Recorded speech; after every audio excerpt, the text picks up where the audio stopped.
Hello everyone, today I will talk about a very hot topic, Israel's war economy.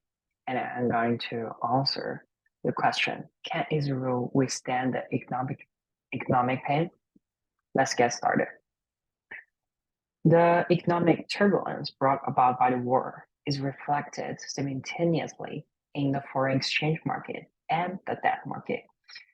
ILS to USD has sunk to its lowest level in more than a decade, prompting Israel to sell 30 billion of foreign exchange reserves to prop up the currency. The price of insuring the country's debt against default has rocketed. Even the National Central Bank has lowered its anticipated growth rate from 3 to 2.3%. So, what challenges do they face? The first one, employment.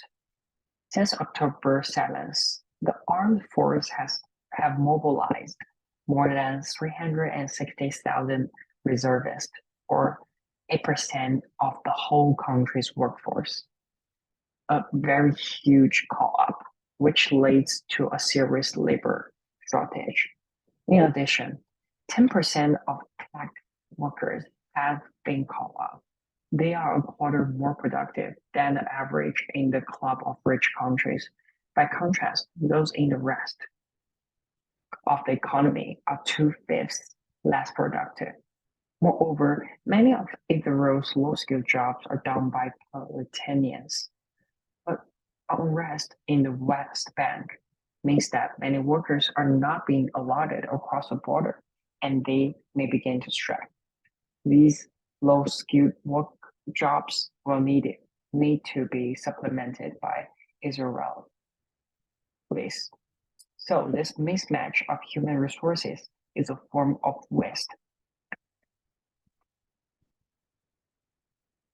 Furthermore, strict labor law means that firms can only hire temporary replacements for those on military duty. Not an attractive option, obviously. Capitals are flooding away from Silicon Valley and back to California. 60% of tech firms are struggling to function. The risk is that when the war finishes, there will be fewer jobs to which to return. And the second challenge for policymakers is the collapse of private consumption. For nearly 3 weeks, restaurants and shopping malls have been empty. Tourism, Israel's main business aside from tech, has scratched to a halt. That brings the final challenge for Israeli policymakers, managing the physical cost of conflict.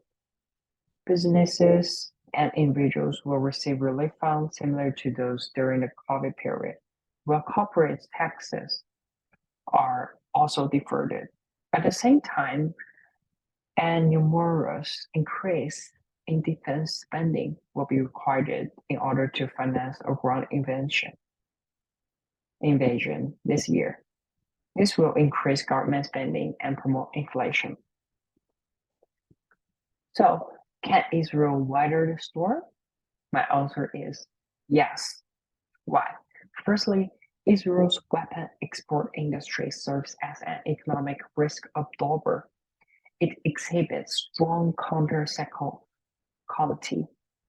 With recent global shifts in globalization and heightened geopolitical tensions, the scale of Israel's weapon export industry has been growing steadily, effectively increasing government revenue and reducing physical deficits.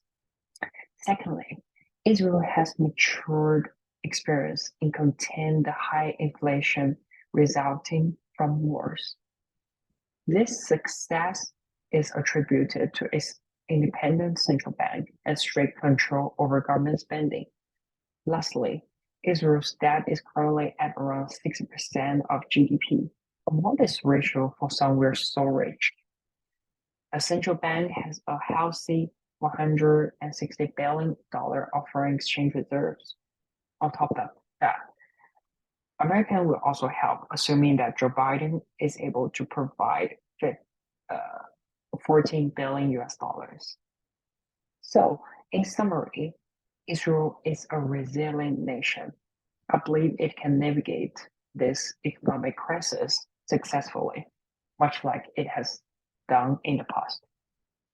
Thanks for listening.